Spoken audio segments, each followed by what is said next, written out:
brought to you by Nova शुद्ध घी। जब जब खाए दिल खुश हो जाए, सदियों का नोवा शुद्ध देसी घी, सपना स्वस्थ भारत का। I love घी।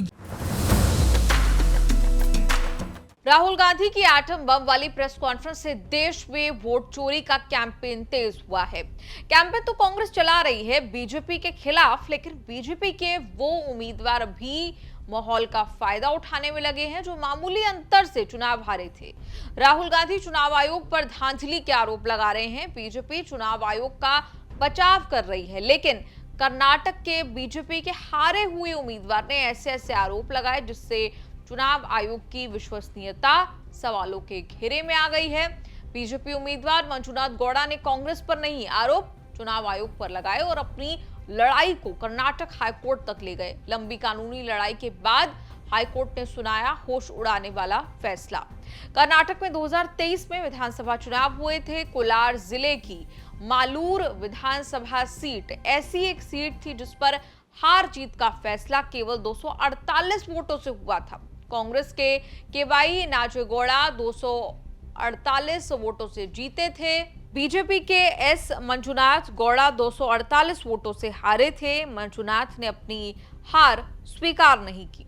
चुनाव नतीजे को चैलेंज करते हुए हाईकोर्ट पहुंचे मंजुनाथ। अब करीब 2.5 साल बाद मालूर सीट का चुनाव चर्चा में आ गया है।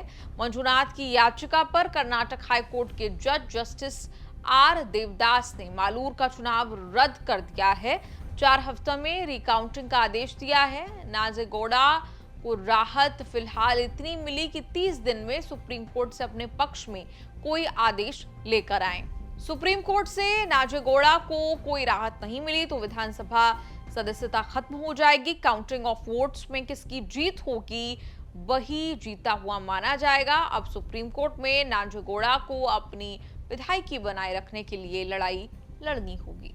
मालूर सीट पर अब तक 4 विधानसभा चुनाव हुए। एक बार बीजेपी, एक बार जेडीएस और 2 बार कांग्रेस की जीत हुई। 2023 में ऐसा कांटे का चुनाव हुआ कि जीतने वाले नाजेगौड़ा को 50,955 वोट, बीजेपपी के मंजुनाथ को 50,707 वोट और तीसरे नंबर पर रहने वाले निर्दलीय विजय कुमार हुड्डी का 49,362 वोट मिले थे। वोट शेयर में भी बहुत मामूली अंतर रहा। कांग्रेस को 29.4%, बीजेपी को 29.3% वोट मिले थे। हुड्डी ने हार मान ली और मंजुनाथ नहीं माने। मंजुनाथ गौड़ा ने आरोप लगाया कि काउंटिंग में गड़बड़ी के आरोप लगाए। बीजेपी के मंजुनाथ को कांग्रेस से हारी हुई बाजी जीतनी है, लेकिन उनकी लड़ाई से बुरी तरह फंस गया चुनाव आयोग। मंजुनाथ ने वो सारे सबूत कोर्ट में मांग लिए जिनको देने के लिए आमतौर पर चुनाव आयोग आनाकानी करता है।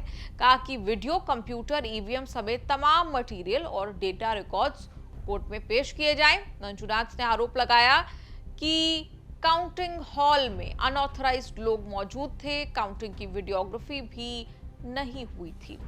मंजुनाथ की याचिका पर 2 साल तक सुनवाई चली। कोर्ट ने चुनाव आयोग को समन भेजे, सबूत देने को कहा, लेकिन चुनाव आयोग के अधिकारियों ने टालमटोल की। कोर्ट के सामने काउंटिंग की वीडियो रिकॉर्डिंग, वीवीपैट से जुड़े डेटा सबमिट नहीं किए। कर्नाटक हाईकोर्ट ने माना कि काउंटिंग में गंभीर अनियमितता हुई थी। क्रांतिकारी जजमेंट दिया तो कांग्रेस के झटका, बीजेपी के लिए 1 सीट जीतने की उम्मीद बनी है। आपका कोर्ट कचहरी के इस एपिसोड पर क्या कुछ कहना है? कमेंट्स में लिखकर अपनी राय जरूर दें।